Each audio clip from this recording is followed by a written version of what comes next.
George Soros is the world's most famous investor and speculator. It was his fund that earned in excess of $1 billion when he bet against the British pound in 1992. But he is more than just a money manager with one of the best track records in history. He is also a noted philanthropist whose gifts include a fund to prevent Russian nuclear scientists from selling their knowledge to a donation to help the children of war-torn Bosnia. Through his Open Society Fund, he has set up foundations throughout Eastern Europe with the hope of assisting those countries towards more free and democratic societies.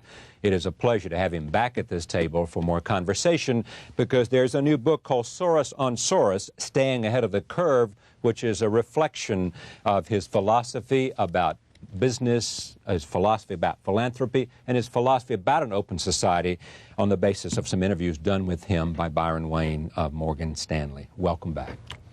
Let me first talk about the Eastern Europe. Sure. Give me your report card on what you think both your own foundations have been able to accomplish and how the political and economic situation is there in terms of Poland and Hungary and Czechoslovakia. Well, it's very mixed. I think that a great opportunity to move that whole region towards what I call open societies has been missed. And there's now, in many places, a tendency to develop some new form of totalitarian regimes. Well, totalitarian is too strong a word, but authoritarian regimes based on nationalist ideology in combination with newly emerging business interests. And that is the sort of classic recipe for fascism. Now, you know, I don't want to overstate the case, because there are many countries like exactly Poland, Hungary, the Czech Republic, right, that are sort of really moving towards Europe. But the case in Russia, of course, is up for grabs. It's very much a struggle which way it's going to go. But there are other countries, like, for instance... Between democratic forces and how would you characterize the alternative? Well, it's sort of a new authoritarian regime based on nationalism. Right. This is the... Zhirinovsky and others who think right, like he does. Zhirinovsky is fading, right, but maybe Levitt is rising. Right. But whoever wants to win the elections will have to take a somewhat xenophobic, anti-Western point of view, because people have been very disappointed by the changes which have occurred. Well, in fact, Bill Safar, in a column today in the New York Times, pointed out that Boris Yeltsin, in order to win re-election, may become very strongly anti-Western in both the convention, both NATO as well as the conventional arms agreement. When Yeltsin went to Poland the first time, he quite agreed to Poland joining NATO, and then his advisor said, no, you can't let that go. And of course, the objections on Bosnia are very largely, playing to the domestic audience. To the ethnic community who's a domestic force in Russian politics. Although, frankly, people in Russia don't give a damn about Bosnia. I mean, this is just grandstanding. It's not a real issue in Russia. They care about Chechnya. People deeply care about what happened in Chechnya. Bosnia is not an issue that is discussed outside Parliament. And they care about Chechnya to the detriment of Boris Yeltsin and blame him for what happened. People are very upset about that horrible incident. Yes. But does he win re-election, you think? Well, it's too early to say. First, you've got the parliamentary elections, and there is a hope of sort of a democratic center with this Chernomyrdin party, and Yavlinsky is doing well in the polls. But I'm afraid that the anti-reform elements may predominate.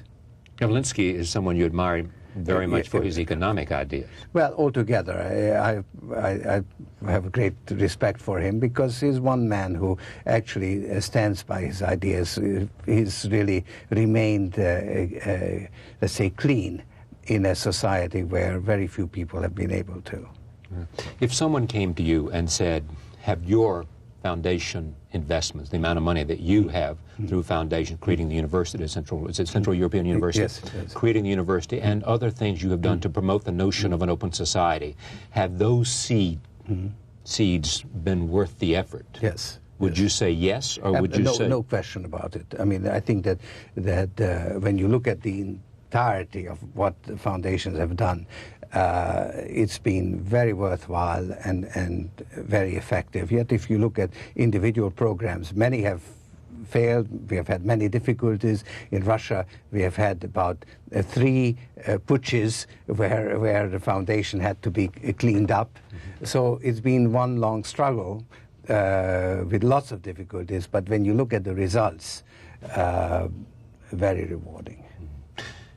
Philanthropy for you is more rewarding than anything you do?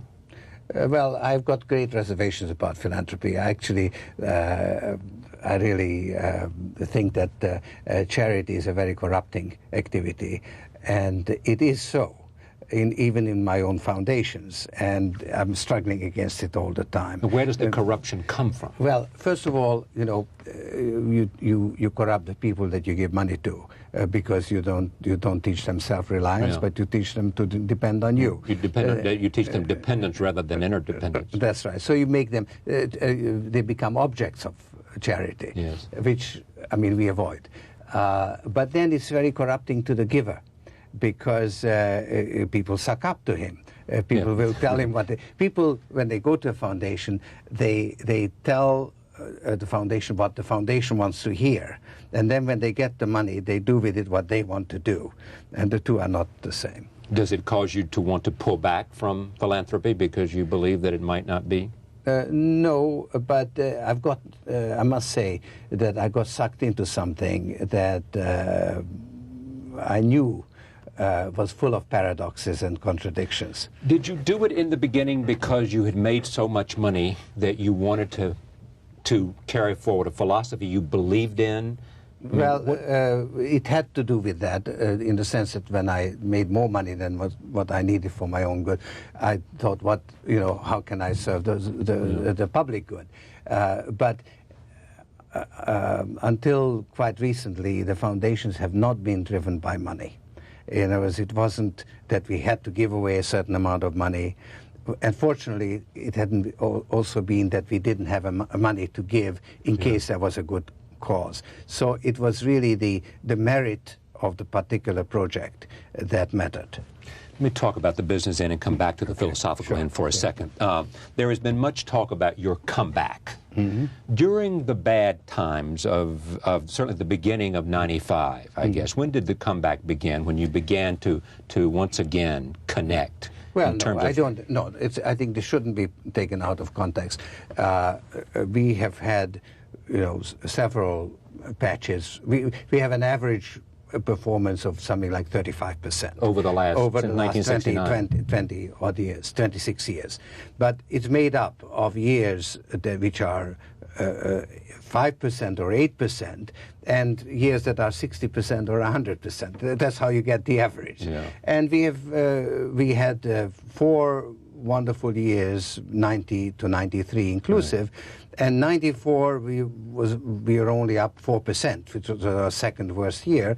And in the first half of this year, we were actually down when the market was up. That's what I referred to. And that was a sort of a bad patch. But you have said, you're quoted as saying that somehow you began to feel somewhat that the forces were against you, in a sense. I mean, did you... Well, we just didn't get it right. We had the opportunities were there, and we got caught. And it didn't hang together, but we got it together now. All right, but stay with me, though. Let me explore this, because there is something, I think, for people to say, what happened when you were on such a roll that you began to hit the rough patch? Right. What did it do to you, and what did it cause you to question, and how did you come out of it? Well, first of all, I'm immune, because I've now got a young team. I know. They do all the work, and I'm very supportive, and I worry for them, but I don't really worry. Well, Stanley Druckenmiller and people like that have gotten all the credit. But they took all the pain, right. Because managing money the way we do is extremely painful.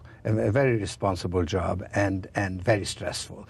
And I don't actually feel the stress. If I did, I probably wouldn't be able to sit here and talk to you. So that's number one. You don't feel the stress anymore because it's not your judgments that are on the line? I'm not on the line. Right. They are on the line, and I'm just stand behind them. I'm coach, right, and they are performing. It's right. you know. You're the coach and Stanley's the quarterback, is that? Right. So of course I'm involved, and you know, you constantly re-examine what you're doing wrong, and you slowly you tentatively get things right. But you can't really get the dynamic going until you have a little profit under your belt, because it's very different when you're risking your principal than when you're risking your profit. So that's how you get these runs, when you get it right, and then you can risk more and make more money. When you have lost it, when you're doing poorly, you've got to retrench.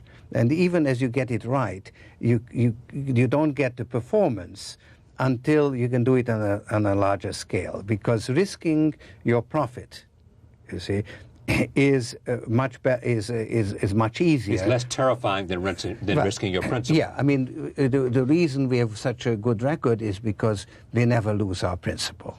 Once we get, we are in a bad position, we retrench. So we might lose a little bit, but we'll never endanger because you leverage well. That's right. We deleverage when we are not making money. You stop leveraging. I assume that's what deleveraging means. Yeah. But in the sterling coup, which would not coup, in the investment there, where you captured the attention of the world and certainly the Bank of England. Right. Did you put $10 billion at risk or not? Yes. Now, was that all profit or was that principal? Well, it was our principal, but it was not all at risk, because the most we could have lost would have been, let's say, 2-3%, because there was no. It was a high reward, low risk bet. Right. In other words, if it had gone wrong, we would have had the transaction cost of undoing it. Right. Whereas if we got it right, we made something like 15-20%. So we did put all our equity at risk, but it wasn't. It wasn't really very much of an expert. You weren't risking $10 billion. You were risking $1 billion or less, even less. Even less. That was substantially less. Yeah. We made $1 billion, but we made more than $1 billion actually. But we could have lost a few $100 million, which would have been perfectly acceptable. 1995. I want to move past business, but stay with me for a second. In 1995, the beginning of '95, when you began to, it was a rough patch.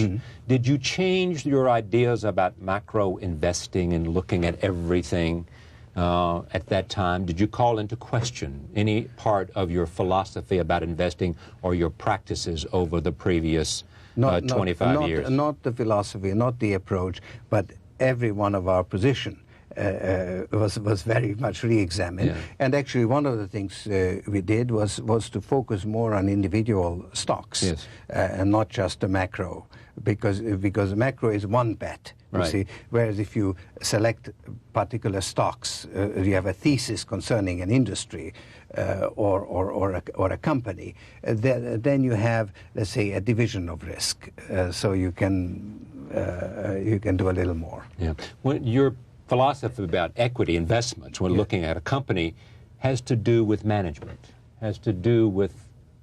Right now it does, because this is an era of high capitalism, if you like, where the interests of the shareholders rule supreme, and managements pay a lot of attention to the interests of the shareholders. And if you can and that's a change you find, that there's much more of a sensitivity to shareholders and return to shareholders than been in the past. That is correct. And therefore, if you can identify managements which are changing their attitude, or where there's a change of management, you can be very well rewarded. Yeah. You say this is a golden age of capitalism. It continues. Yes. What is it about where we are economically in the world, looking at it globally, that makes you optimistic about capitalism? Well, don't put words in your mouth. No, please don't, because I'm not so optimistic. In fact, I'm pretty sure that this golden age is not going to last forever, because it's built on false foundations. We have had a similar period, let's say, at the end of the last century, and it didn't last. You had global markets. Money didn't move as fast as it's moving now, but it moved just as much. It was very similar to what we have today. In fact, it was more stable than what we have today because, first of all, you had the gold standard as opposed to the fluctuating currency system, which is much more unstable that we have now. And secondly, you had an imperial power, England, that was the main beneficiary of this global trading system, you know, the City of London. Yes. And they were perfectly willing to send a gunboat or two to faraway places in order to, you know, put down the native, keep the natives in place. To maintain the empire. That's right. We don't have that now because the United States is the sole remaining superpower, but is not the main beneficiary of this global trading system. And therefore, you know, we can't be the policeman of the world. We can't afford it. We don't want to be. And therefore, there is no policeman. And there is no imperial power. There is no balance of powers as you had during the Cold War, when you had these two superpowers sort of keeping each other in check. So you have a vacuum, a power vacuum. You have instability. And this is actually one of the main points I make in the book. This cannot last like this. We actually need an international security system. And the trouble is that the United Nations has failed just at a time when it would be most needed. Bosnia being one perfect example. Bosnia has been to the United Nations as Abyssinia was to the League of Nations in 1935. It showed that the League of Nations doesn't work. Proved its impotency. That's right. And this is an issue for us, particularly for the United States, because we created the United Nations. It's our design. We are the leading power. But we say the United Nations failed. They failed. Yeah. It's us that have decided not to. For a number of reasons, including the fact that the rest of the world, and certainly the Western world, Japan and Europe, Bosnia being one small example, is looking to us for leadership. Yes. Is that just a failure of this administration or failure of a mindset in America about our role in the world? I think it's a bipartisan issue. Right. I think that the Republicans have to make up their minds whether they want to support the United Nations or not. I think that, and if they don't, you know, what role are we going to play in the world? Stay with me on that. In terms of Bosnia and what the Clinton administration has done, are you supportive because of your concern for what's happened to the children of Sarajevo? Look, I think that we did finally. You see, when actually the survival of NATO became an issue, because NATO got involved and it lost its credibility. And for us, maintaining the credibility of NATO is what really moved us. And also to help Clinton in his re-election campaign. To appear to be strong in foreign policy. Yeah, because there was a great weakness there, so he had to do something.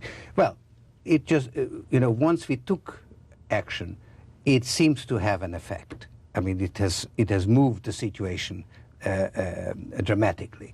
Now, unfortunately, it happened too late. And while it is beneficial in the sense of bringing the end much closer, the damage that has been done, it cannot be undone. And we must really recognize this as a terrible failure and learn from it, because basically what we have done has been to allow the ethnic principle, the principle of ethnic cleansing, to prevail. And, you know... Whether it's practiced by the Serbs or the Croatians? Well, actually, the real victor in this situation is Croatia, which has become a nation state with less than 2% Serb population, and there's been 180,000 Serbs that have been expelled from Croatia. Now... with little opprobrium from the world. Yes, and I think that that is an issue. I think that it cannot be undone now. I think it's a fact. But what kind of Croatia you're going to have is very important. And this is what we have to pay attention to. But let me come back to the United States and what we might do. The United States, you think, began to say we have to do something different in order to rescue NATO, which was clearly ineffectual and being called into question. And we're now talking about NATO expansion. What can be done now, in a sense, not with respect to Bosnia, but about the future of NATO, what has to happen, and has the United States, by these actions, in a sense, recreated well, it has saved a military arrangement that has no mission like it had in the Cold War. You're putting your finger on it, because I think it has saved NATO, but the mission of NATO, what is it supposed to do, remains unclear. Is it directed at Russia? Then it means we want to turn Russia into an enemy.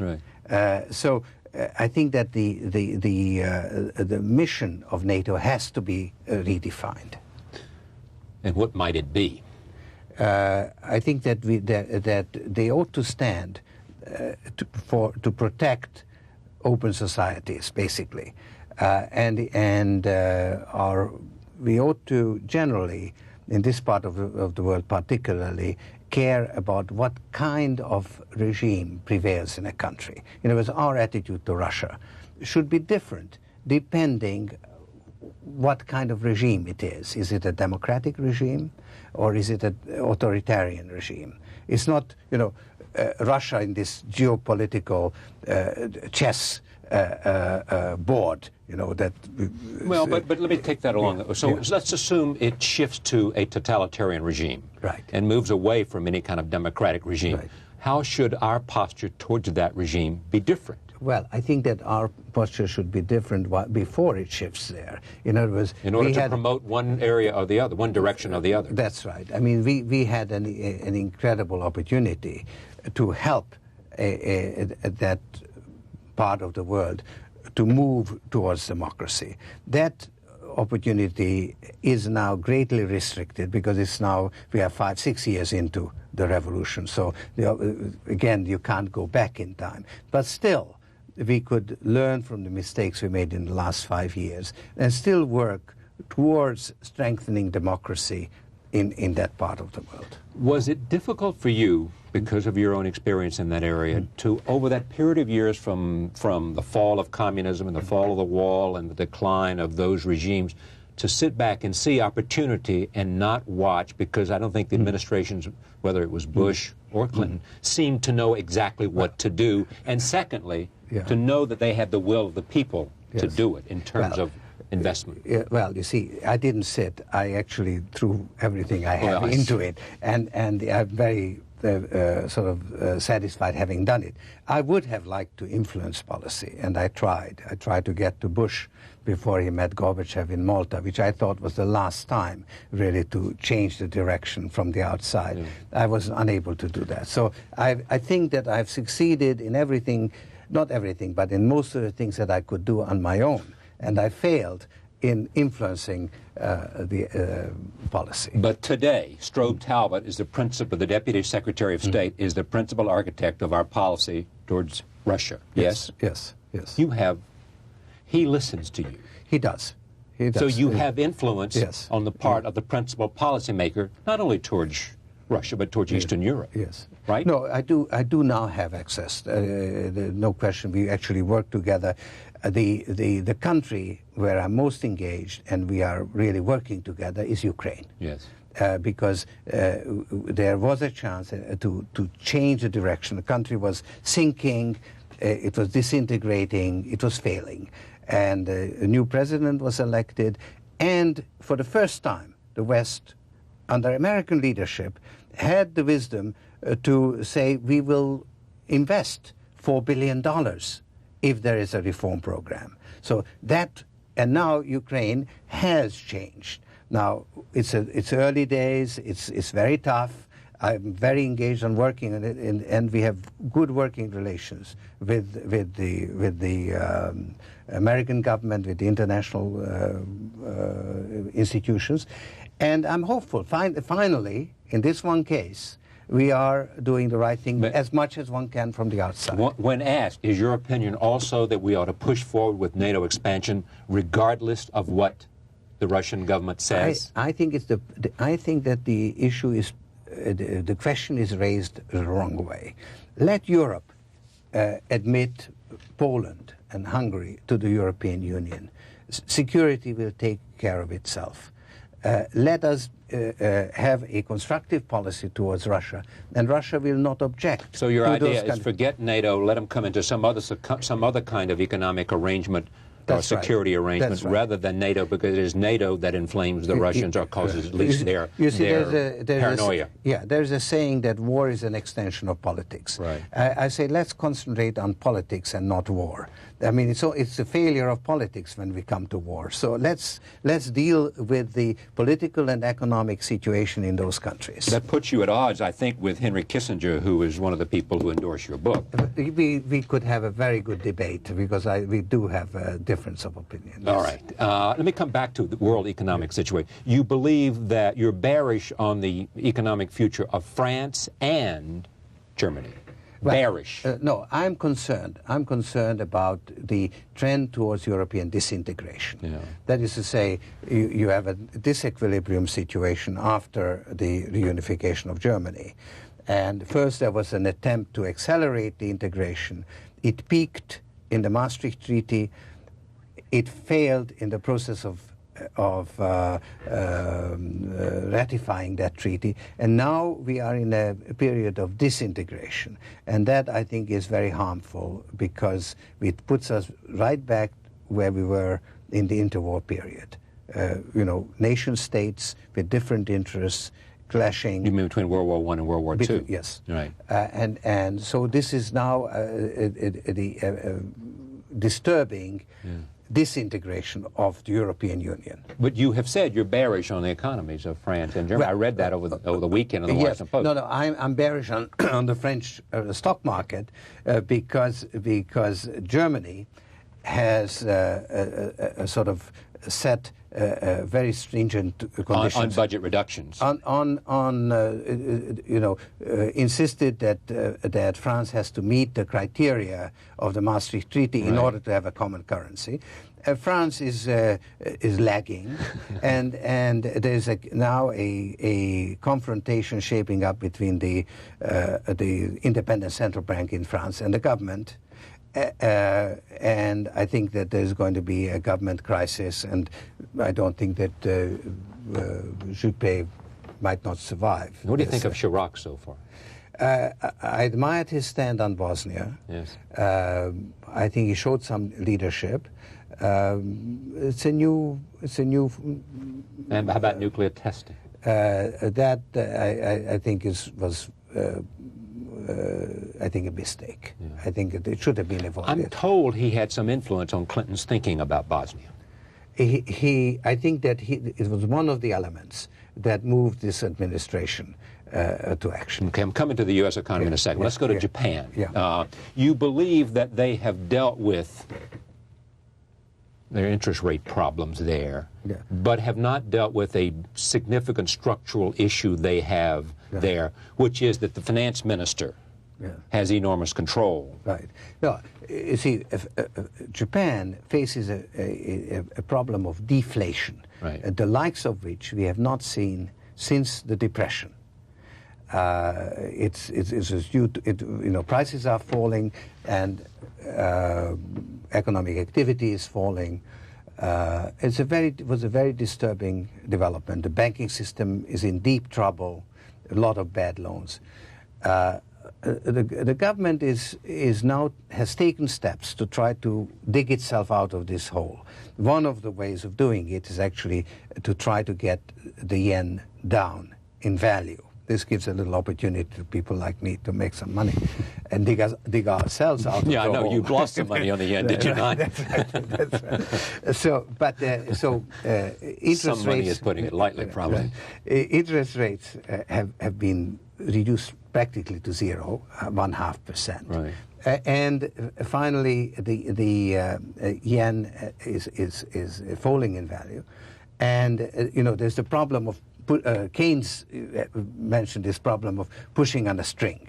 But there are these holes in the banking system, so you can push a lot of string into those holes. So you will be able to do something. So I think that Japan will probably dig itself out. But it hasn't even started to deal with the structural issue, which has gotten it into the hole. Because what people don't realize, we sort of so admire this fabulous industrial economic machine, miracle that's taken place there. The industrial machine, where Japan really has comparative advantage in practically every industry that it enters. Because they were modernized after the war and they had appropriate management.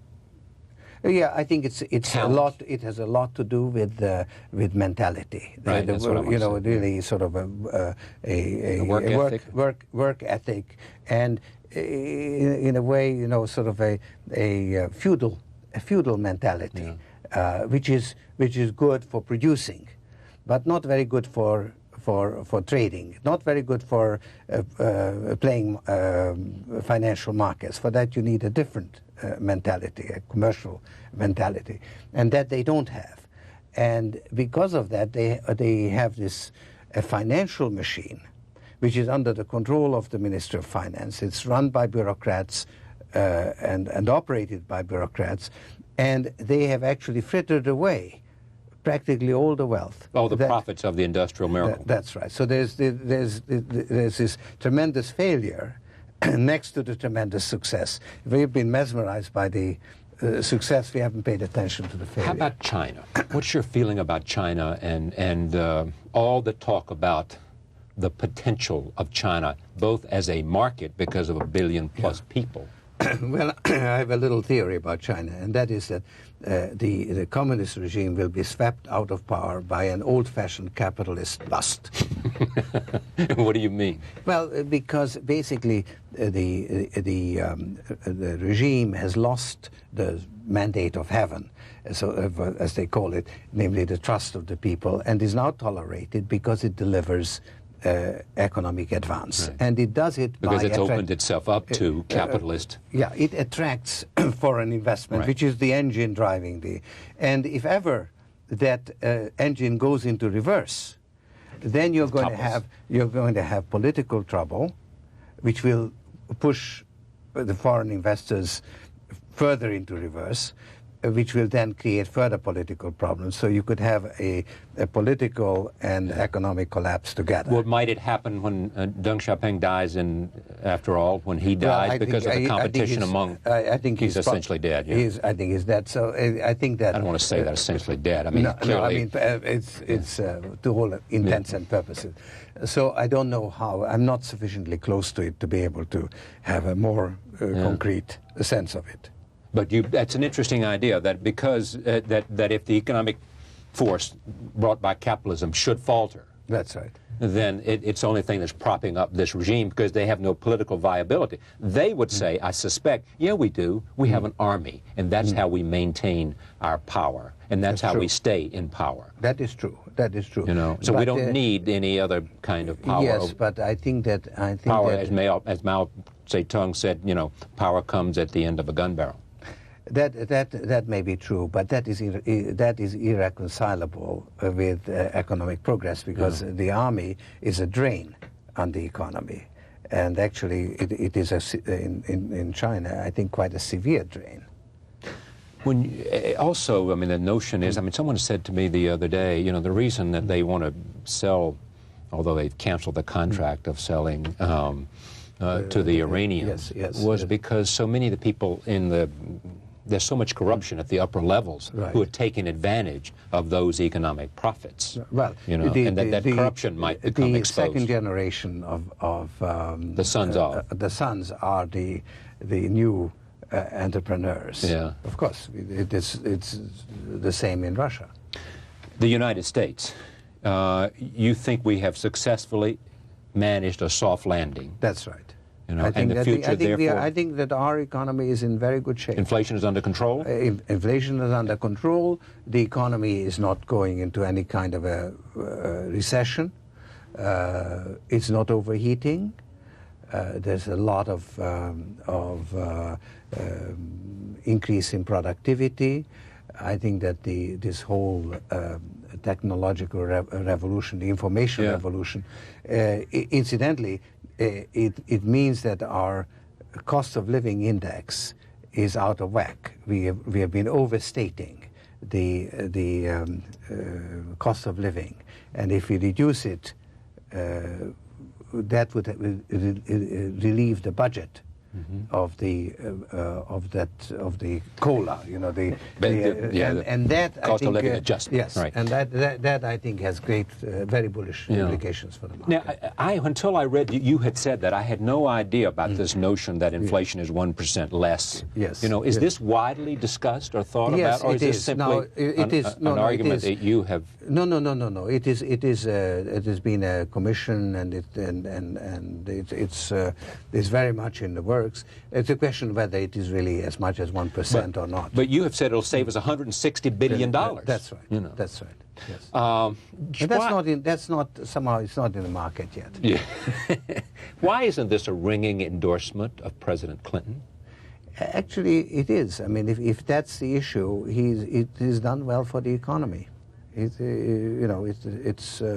ought to work for him in the elections. I think he has a reasonable chance of getting re-elected, actually. Yeah, I do too. Even though I am extremely critical on his failure on the foreign policy But do you side. believe he's coming around, though? I mean, he's had recent foreign policy successes. I mean, people will look at Haiti, they'll look at Ireland, which is not entirely his, but he played a role in that. You've got the Middle East, where there's an additional now, phase 2, on the West Bank. I mean, there are a number of things that people are saying, while you don't win elections on foreign policy, what you do is erase notions that you don't know what you're doing.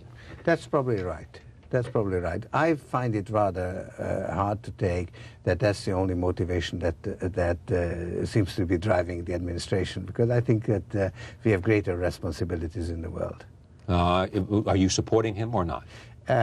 I supported him last time, but I can't at this point. I can't because of our foreign policy failure. But I may revise my view. I haven't decided how. You don't have a candidate then? No, I don't have a candidate, and I don't intend to mix in domestic politics. I think that I do have a foreign policy agenda, but it's really a bipartisan agenda, and I don't think I can advance it by sort of taking sides. Let me talk about you and your biography, which we have talked about before on this program. Born in Hungary. When you were 14 years old, your father taught you, you say, in a masterful way, the art of survival. Yeah. What did you mean? Well, because, this was the German occupation. We would have been taken away and killed.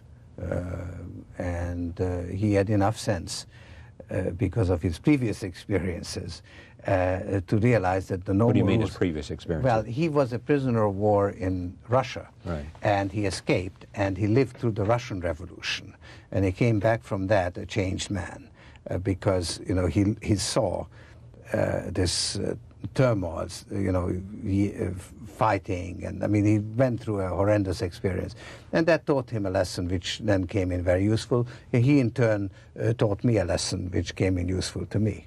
Which is the art of survival, which is... Well, it's by basically that there are times when the normal rules don't apply.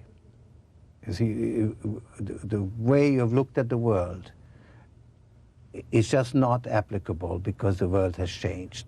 It's a revolutionary situation. When has it been applicable in your life, and when has it been employed in your life? Well, it was certainly had this experience with the Nazi regime, then the communist regime, the beginnings of the communist regime, and then actually I've kind of specialized on these far from equilibrium situations in the financial markets. That's been my specialty.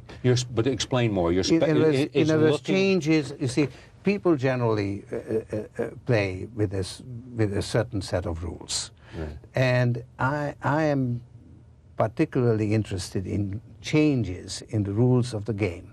And so I'm looking for the new game and the new rules, how they are played. So because I'm attuned to that, I can sort of sometimes anticipate or understand these periods of regime change when something really new is happening. Let's say anything to do with technology, let's say, internet is something really revolutionary. It's something probably comparable to the invention of printing, and is happening currently. Now that changes a lot of things in technology stocks. And was that the reason for the investors' enthusiasm for Netscape? That's right. That's right. No, that may be, of course, an exuberance, but still, that is far from equilibrium. That's a revolutionary change. That is just the internet, in your judgment, the World Wide Web, is as important as the printing press. Yes, I think it will change, the way we do many things. Not just, the way we do research, the way we do our shopping, the way we communicate with people. To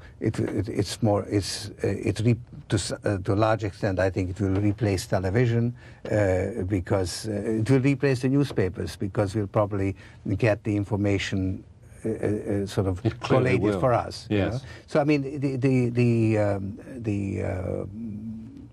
it's too difficult to anticipate. But do you have a clear vision? No, I don't have a clear vision. I just have a vision that there's some. You know that there's a moment of change. I have a chaotic vision, not a clear vision.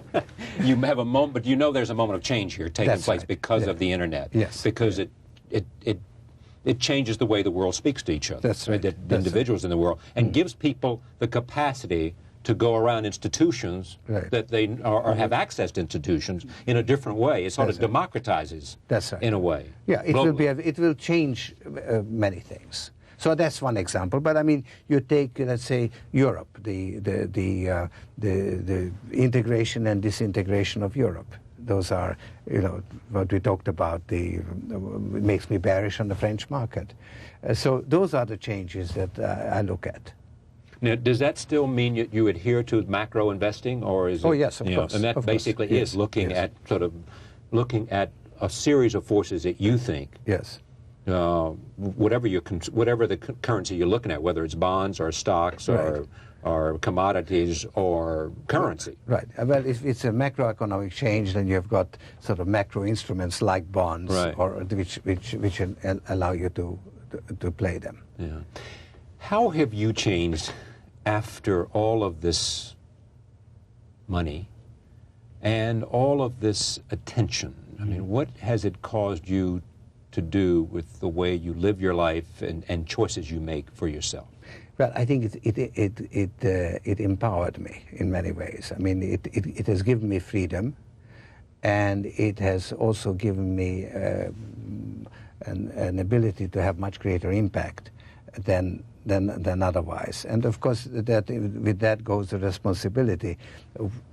What kind of impact do you want to make, right? So it really makes you think. So I've become, let's say, a more effective person, but now I've become also a more reflective person, because my own life has changed, and I need to think things through again. And actually, the book is an attempt to do so. But this is thinking out loud in terms of questions about who you are and the philosophy. You have suggested one role model for you was John Maynard Keynes, and both because he was an investor and a theoretician, because he had a Keynesian philosophy about the way the markets work. Yeah, it's just sort of, I was asked, well, I know, do you but have any models? So, I'm not suggesting you're comparing yourself to Keynes, but you look at someone who had a life and you say he was a philosopher. I think that's a full life, you see, to actually to participate and to think, to interact. For me, thinking and understanding is the most important thing. But for many years in my youth, I was deeply involved in profound philosophical questions, and I went on over and over the same questions until I was really spinning my wheels. I wasn't getting anywhere. Then I entered the real world, and I moved forward, you see. My wheels grabbed on, And that has enabled me to bring my own thinking forward. So let's say the conceptual framework which I outlined there, I formed it in my student days, but I've developed it a lot further. See, so I think that I'm, What did markets teach you about your philosophical framework? Well, it was a laboratory where I could test my ideas. And because it is a hard-headed, very realistic laboratory. Yeah, it's a hard taskmaster. Yes, you see. So there is such a thing as reality. Okay, there's one should realize, and funny thing to say that the market is reality, because it seems to be so far removed from reality. But that is actually a very good example of what reality is, because all the false ideas and misconceptions that we have, and which play in the market, is part of the reality that we have to think about. So the role of misconceptions is tremendously important in forming reality.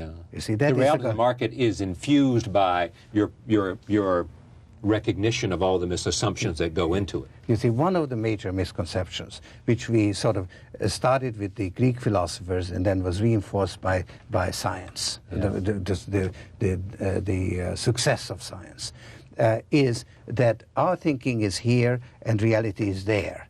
And there's a correspondence between the two. We try to understand what's out there. But in effect, our thinking is part of the reality that we are trying to understand. You see, so instead of thinking of two parallel things, we have to realize that there is one big thing, which is reality. Okay, and there really is such a thing, and we are part of it. And being part of it, we can't possibly encompass it, understand it fully. And our conceptions about what that thing is, usually misconceptions, is part of it. So it's an evolving reality. It's a self-generating reality. The more we understand, the better we can cope with it, the more sophisticated our civilization becomes. The more complicated, the more there is to understand. What do you think is the best? I want to come to the markets and how you feel about the fact that the markets are not perfect. Well, let me go to that first. Do you think the markets are not perfect? Well, I think one of the misconceptions prevailing is that there's such a thing, rational expectations, efficient markets, and so on. I think that basically markets, it's closer to the truth to say that markets are always wrong than to say that they're always right. Okay? They're not always wrong. But it's closer to the truth. You also think there should be some regulation of markets. And while we have regulations from country to country to country, there is no regulation, in a sense, a global regulation. Well, see, what I put forward is that financial markets are inherently unstable. And to preserve stability, it has to be the objective of policy to introduce or to preserve stability. And in fact, we have the central banks whose job it is. We have the SEC that oversees the securities market. But we now have a global market, and we don't have global institutions. And we still need regulation. And we really have to do something. But I should point out that the Quantum Fund is an offshore fund. Yeah, well, I know what I'm speaking about. I should tell you. I don't mind regulation as long as it doesn't single out our fund. As long as it applies to everyone equally. It's okay to regulate, but don't regulate offshore funds. No. It's all right to regulate offshore funds as long as they are not singled out. And particularly we are not singled out. For reprimand or for punitive. Right. You would like to see some regulation of derivatives. Yes. I think that clearly the instability in the yen showed that options can be very disruptive. They were very disruptive in the '87 crash. That portfolio insurance was the use of a derivative. And it was recognized, and then so-called circuit breakers were introduced. So I think that there is a need to recognize that derivatives can be destabilizing because they bring about trend-following behavior, automatic trend-following behavior by the people who have sold the options. Mm-hmm. And when the market goes against them, they have to engage what is called dynamic hedging. Yeah. Do you worry when you look at the Barron's Bank situation and the situation in Japan that throughout the world that there are these rogue traders who can cover their mistakes without being detected for a period of time? I don't think it's anything new. I think they've been around since the 18th century or even in antiquity. So is new the volume? Is that what's new? The stakes, the money? Even maybe the size of the defaults are, because the size of the institutions is different. I think we have always had those little mishaps, and we'll continue to have them. And we have a lot of regulations and internal controls, and it's only when they break down that you have these incidents. You are, what, 60-something, right? 65. 65.